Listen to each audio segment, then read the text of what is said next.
Hi everyone, Devorah Esther here, and welcome to another edition of Building a Sanctuary in the Heart, a manual for the development of a personal and intimate relationship with Hashem. But before we get into today's lesson, I want to make an impassioned plea to all the listeners and for anyone listening to please forward this message. I'm going to be providing a link in this broadcast.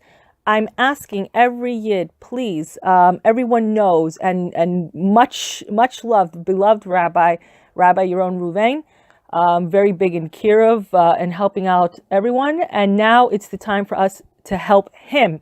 As you all know, Hurricane Irma has gone through Florida, but Bezrat Hashem, just like his organization, it has skipped over his house, and we're so grateful to Hashem that he spared him and his family, that he may continue on to do his work.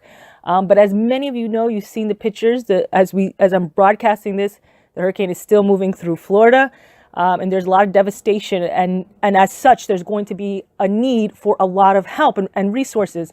And so I'm appealing to all of you, please consider making a donation to the link below. This goes directly to him.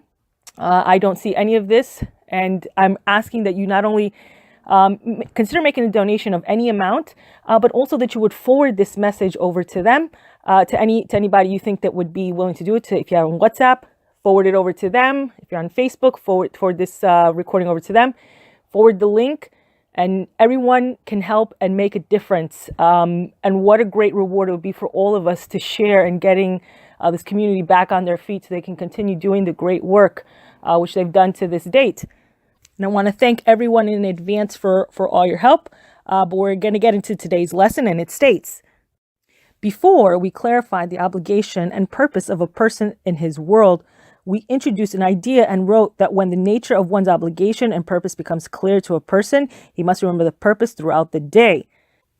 He must write for himself his purpose, and about every quarter of an hour, he should take it out of his pocket and read it, so that his purpose will always stand before him. If so, now that we've clarified that the purpose of a person in his world is closeness to Hashem and devekis to him, one must write on a sheet of paper that his purpose is to be close to the Creator and try to remember it throughout the day, as we said above. This is knowledge about life itself, about the essence of life, not just another piece of information. The following parable will help clarify what we mean.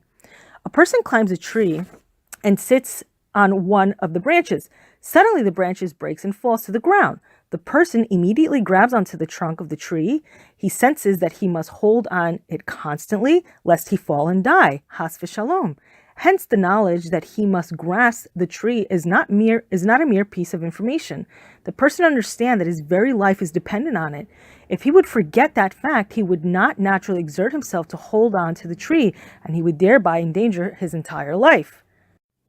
Chapter 12. The very same is true with the issue at hand. A person must understand that his very life depends on this. He must constantly keep in sight the basic knowledge that the purpose of one's life is to be close to the Creator. This must not be an ordinary kind of knowledge. Rather, one must understand that his entire life depends on this, and if he forgets this knowledge, he places his whole life in jeopardy. Even before one knows how to cleave to his Creator, he must first set before his eyes the clear knowledge that man's entire life depends on the awareness that his only goal is to be close and attached to the Creator. Chapter 13. The Ramchal teaches that the tree of life is named based on the Pasuk, and you who cleave to Hashem, your God, are all alive today. The essence of life, and you who cleave to Hashem, that is called life. When has v'shalom, a person does not cleave to his Creator, he is in state akin to what Chazal say, the wicked are called dead even when alive. Even though outwardly and physically such people are living, they lack true vitality, which is devekis to the Creator. Since they lack this, they are described as dead. The Pasuk states, and you who cleave to Hashem, your God, are all alive today. When there is fulfillment of, and you who cleave to Hashem, your God, there is life. If this is not present, then life is not being truly lived, has v'shalom. 14. We must contemplate these words and understand them well, impressing them deeply into our hearts. We are dealing with the entire essence and purpose of man. The purpose of man, and you who cleave to Hashem, your God, are all alive today. This is the entire essence of man, as the Ramchal wrote. As for me, closeness to Hashem is my good. Anything else deemed good by people is vanity and deceptive emptiness. Let us internalize this idea. In fact, there is nothing meaningful in life besides closeness and devekis to Hashem.